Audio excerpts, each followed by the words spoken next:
for those of you who didn't get to go to BIM Show Live back in May, it's a major event in London organised by BIM.Technologies and UBM.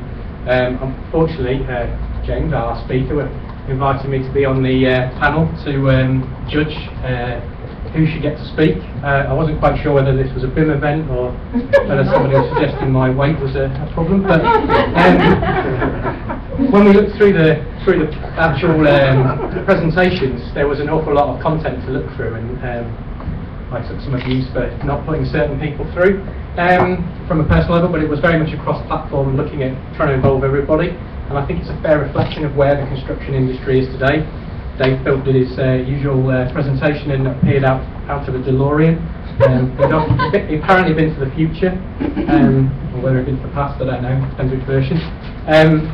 But really, I think the show was kind of stolen by the kids who presented from Class of Your Own, who a number of schools presenting on their Revit projects. A little bit overused the word Revit, but that's just from a personal point of view. But very much telling about where they were going with their projects. And Rob Charlton questioned the role of QSs in the process. Obviously, you can't leave Stephen out of the presentation. There were lots of demos of products in terms of looking at technology, and there were some roundtable discussions. I think the tweet wall was particularly great in the main conference space. There was some doubt from various members of staff about what the event actually was about and whether it was just a skiving event.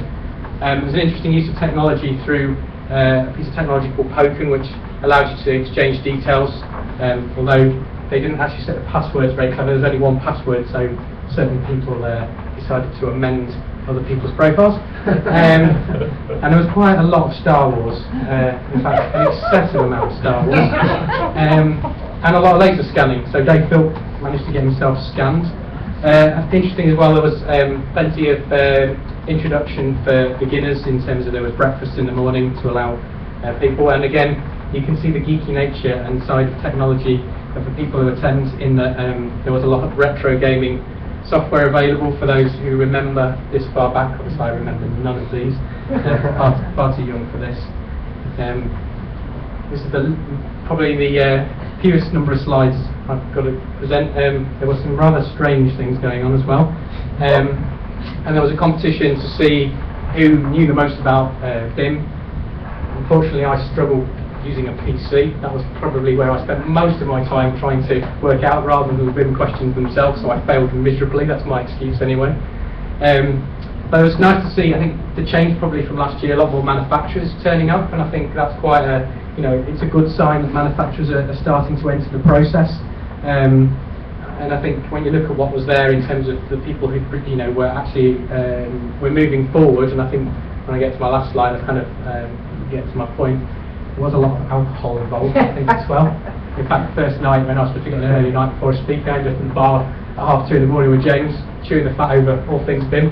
And apparently you have to be called Rob to do BIM, so I'm all right there. I've got the right name anyway. And I have no idea what the rest of it. Again, far too much Star Wars. A very good presentation from Lee from Navisworks. I have now discovered why IFC doesn't work. Basically, it has equal levels, and this is the reason that I've been struggling to get Revit and ArchiCAD to talk to each other. But it was a very interesting presentation. From a layman's person, sort of look at clash detection, which I thought was quite informative to those who maybe don't engage with it. The tech stage, Stephen gets another mention. Unfortunately, he was talking about Revit again, but there you go. But he was talking about IFC, he was talking about specs and so on. But I think the 2050 group again was looking at the future. I think it's really good to look ahead. And the classroom sessions were really good, and there was a lot of varied content, looking at everything really through the whole process. This is where the slides don't get fast enough. It happens to us all. I know. I was fortunate enough to present. So on the judging panel, I was accused of being, I got told I was the Louis Walsh, and I was in charge of the groups. So being in charge of the groups, I put myself in a group. Three of us got to present, talking about IFC, the good, the bad and the ugly. It went pretty reasonably well. In fact, we've submitted the same presentation not being an Autodesk user, submitted the same presentation to Autodesk University in Las Vegas in December, and we were fortunate enough to get in, so I'm rather delighted about that. I had to convince the bosses that it was worth going to Vegas. It's not that easy, in truth, but I think it's a good sign in terms of talking about interoperability. Somebody questioned whether it was BIM Show Live or BAM Show Live. We weren't quite sure. And I wasn't sure whether Steve was perhaps suggesting that this was his design team in the top left-hand corner. But it was nice to see one of our projects, which was in the BAM presentation earlier as well, Bradford College. For me, this was my single thing that I took away. I finally know what level 2 actually is by a defined checklist from one of the men who actually wrote the list.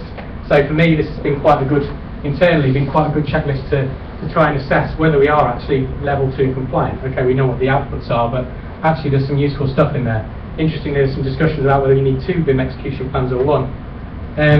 These guys, this is Solwys, massive TV screens, and their visual stuff is amazing, touch screen, but they did win the award for most innovative BIM product in that they tried to off-site manufacture their presentation, and unfortunately it failed miserably. But to conclude with the one, I think the most important thing is the award ceremony, and I think this is my sort of key message really, is that the award was won by Kat Fontana presenting about FM, and I think that was the first presentation we probably had even as a submission into the BIM Show Live stuff, and I think that shows that, you know, that the future for next year hopefully is more FM stuff rather than necessarily construction.